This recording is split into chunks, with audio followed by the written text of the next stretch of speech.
Cuando nosotros como familias alrededor de una condición del autismo nos damos a la tarea de investigar, consultar y aprender obviamente de todos estos temas relacionados con este diagnóstico, surgen muchas preguntas y algunas de ellas obviamente mediante la formación que recibimos despejamos esas dudas, pero hay otras que han venido surgiendo fruto de una evolución y que es importante tener presente y hacer conciencia de ellas. Este video particularmente, que llamo el paradigma de la neurodiversidad, que enseguida trataré de manera no tan profunda sino un poco más informativa para entrar en contexto, porque es importantísimo hacer obviamente el análisis y tenerlo claro. Pero el autismo como tal tiene una larga historia de evolución y de estudio y de investigación que naturalmente ha tenido retos grandes por resolver, pero que desde los años 1910-1911 ya se hablaba de él por parte de profesionales como Chukareva, como Eugen Bleuler, desde la parte psiquiátrica. Y de hecho los primeros que se atrevieron o que abonaron ese terreno y empezaron a estudiar mucho tenía que ver con esa parte, con una esencia más desde el origen psiquiátrico, con profesionales como Leo Kanner, como el mismo Hans Asperger, del cual también se ha hablado, y de hecho se nombró una de las clasificaciones anteriores con este nombre, valga la redundancia, síndrome de Asperger, que hasta hace unos años todavía era vigente para el diagnóstico, pero que ya se avanzó un poco en ese criterio de establecer que hoy en día el trastorno del espectro autista tiene 3 niveles de apoyo. De hecho, cuando hablamos de espectro, fue una profesional, Lorna Wynn, que mediante sus estudios también estableció la tríada con la cual se debe detectar el autismo. Entonces esos múltiples profesionales, cada uno dentro de su campo, empezó, y desde su evidencia, obviamente con lo que estudió, empezó a dar fuerza a los conceptos que finalmente derivaron en lo que hoy se conoce como el espectro autista. Pero ya hablando del paradigma específicamente de la neurodiversidad, desde finales del siglo XX, más o menos en el año 98, principios de este nuevo siglo, también se estableció como concepto. Y lo voy a ir por parte incluso de Judy Singler a redondear o a aclarar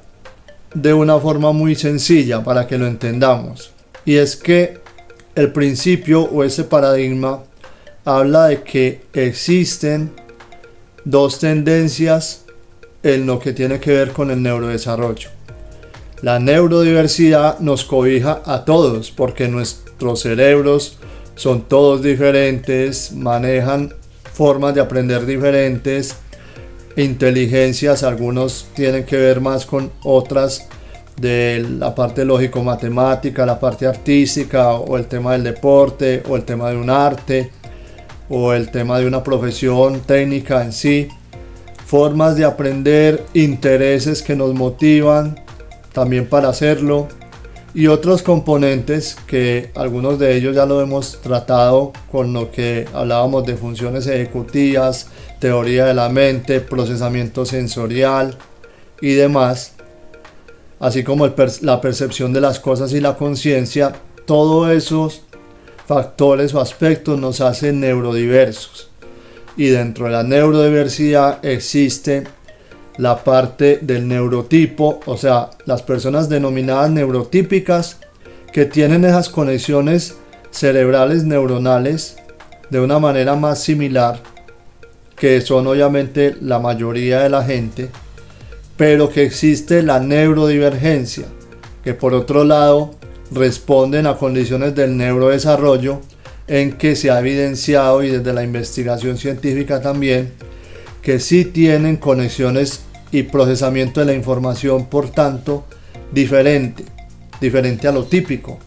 ¿sí? Pero ambas clasificaciones, los neurotípicos y los neurodivergentes, hacen parte de la neurodiversidad. Y básicamente es en eso que se centra este paradigma. Y a partir de ahí, todo este desarrollo y toda esa evolución en el criterio diagnóstico y en múltiples campos de neurociencia, ¿sí? Que se vienen obviamente fortaleciendo también en vista de la proliferación o el incremento sustancial de condiciones del neurodesarrollo, entre ellas el autismo o el déficit de atención con hiperactividad, por ejemplo, o el tema de la dislexia, o el tema de otras condiciones que tienen que ver trastornos específicos del lenguaje. Algunas alteraciones también cuentan como condiciones de neurodivergencia, y pues no es el video para entrarlas a relacionar una por una, pero sí es bueno obviamente conocerlo desde una forma simple, una forma sencilla, pero a la vez una forma clara, para poder brindar apoyo a cualquier persona, porque la neurodivergencia como condición hace que sea imperceptible en muchos casos. No son condiciones visibles, ni desde lo físico. Es más, algunas personas que son obviamente neurodivergentes no tienen discapacidad cognitiva, por ejemplo, marcada o muy notable. Puede ser dinámica, porque también la discapacidad momentáneamente puede obedecer a algún estímulo o alguna sensación o algún comportamiento desde la parte conductual, por un instante en que hubo algún factor externo que hizo que esta persona no pudiera estar al 100% de su capacidad. Entonces, en ese sentido, como sociedad también debemos entender estos conceptos, porque a todos nos corresponde, primero, no juzgar, ¿sí? Ni comparar, y segundo, poder brindar en la medida en que una persona esté dispuesta y requiera de mi apoyo, yo saber al menos algunas herramientas para podérselo brindar de manera efectiva. Y obviamente estamos llamados a eso, porque estamos en sociedad, estamos conviviendo en comunidad, y como lo dije hace un momento, este tipo de condiciones han venido teniendo tasas de incremento muy significativas para tener en cuenta. Por lo tanto, debemos aprender de esto, debemos conocerlo y sepamos que existe la neurodiversidad y obviamente de qué se trata. Espero que esto obviamente sea de valor y que cada uno tengamos o hagamos conciencia de este tipo de temas, porque en esa medida podemos ser mucho más sociables y naturalmente brindar oportunidades y no poner más barreras a quien de entrada ya las tiene debido a una condición diferente de ver el mundo y de percibir las cosas.